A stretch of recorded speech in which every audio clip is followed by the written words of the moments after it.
Saturday evening. We went out this afternoon, and while we were out, there's a bit of a thunderstorm. You can see there the total rainfall recorded so far today, 115.29 millimetres, and the vertical scale there is in millimetres, and you can see there we are at 115. The green line is the rainfall rate. If I can just move this pointer over there to where it was peaking, there's the number, 242.39 millimetres per hour. I believe I commented previously that 80 millimetres now is coming down fairly hard, and I've seen as high as 133. Now seen as high as 242.39. I just wasn't here for that, but yeah, that would have been, yeah, that's what we call torrential. We've got standing water out in the paddy at the back of the shed. No surprise, given we had 115 millimetres of rain and then 79.5 millimetres of rain. So when we went to Paddenbang the other day, there was tractors out in the field cultivating, ready for the next rice crop, so I'm sure that will happen here before long. What I'm over in the shed here for is to get around actually testing this thing. Okay, I have my test rig set up.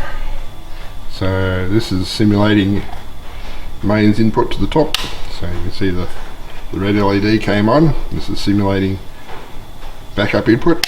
So you can see the green LED came on.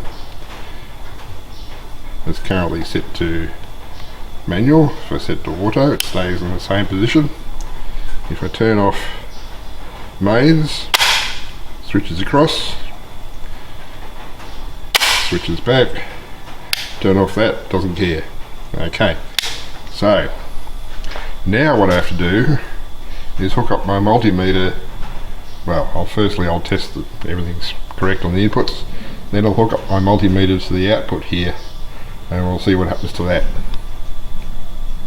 Okay, here we go. Turn on mains.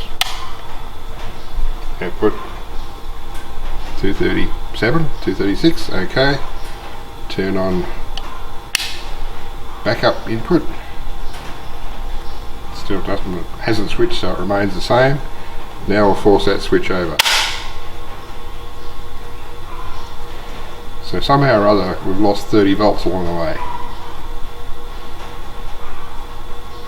That doesn't seem quite right to me, because that's got same input on both sides. So, well, it's not dead, it's not completely healthy either.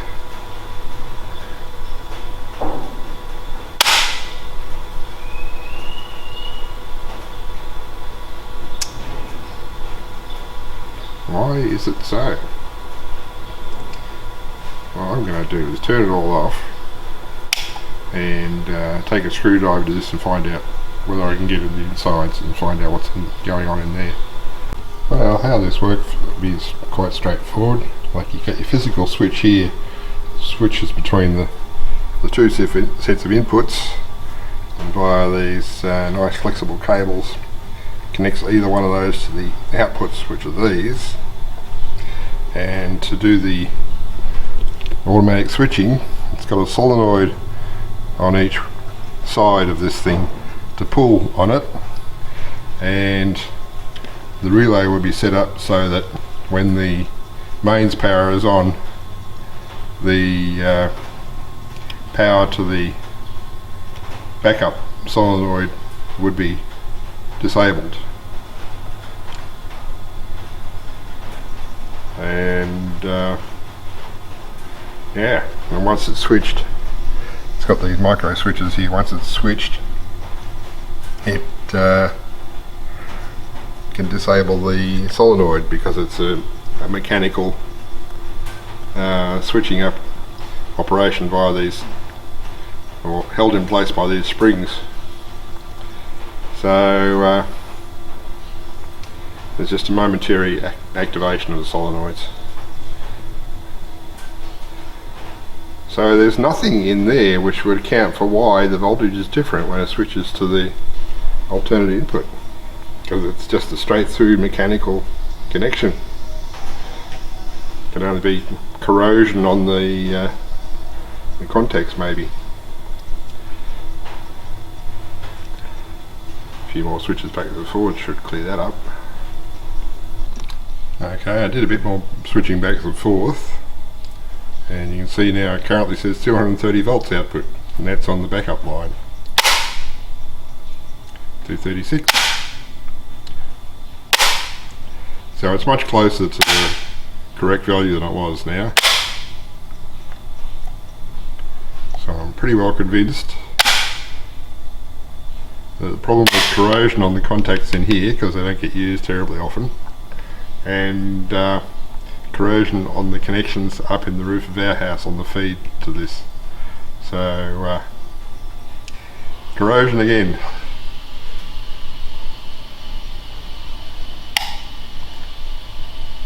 So I'm prepared to put this one aside and say, okay, use this one as a last resort spare. Like if I don't have other spares on hand, use this one until we can get a replacement. Because it's only 95%, it's not 100% healthy. But it's the testing completed now for that, so now I know. Another good quality tropical thunderstorm. It's been raining for a bit over half an hour, and we peaked at 109 millimetres of rain per hour, and we're about 64 millimetres in so far. It ain't over yet. Still dry season. Here we go, another afternoon thunderstorm is just beginning. It'll be bucketing down soon. We had 93 millimetres yesterday, and it did get out to over 120 millimetres per hour at one point. So it was fairly well coming down, but nothing like last Friday.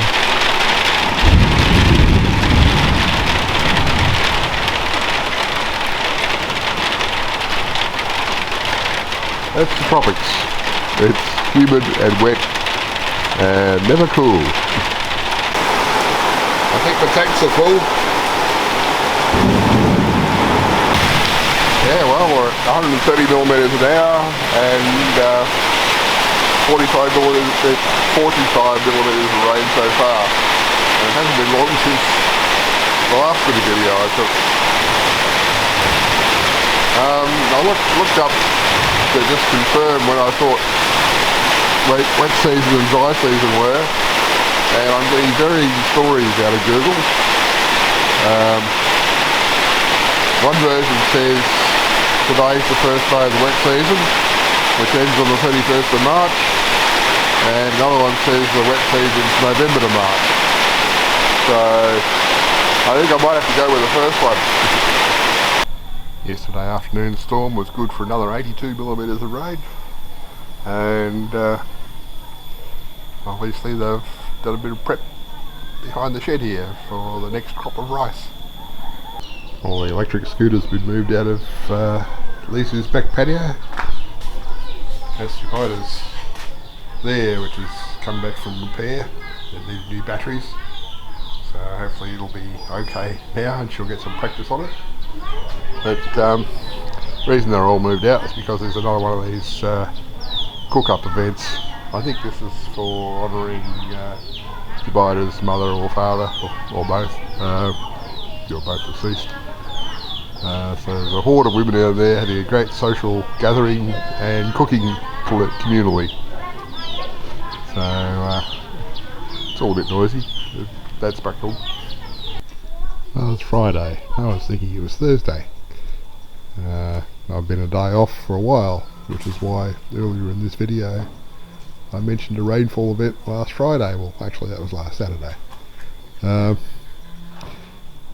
we're getting the green slime again here, so I have a task for myself sometime of getting out the pressure washer and blowing away the green again.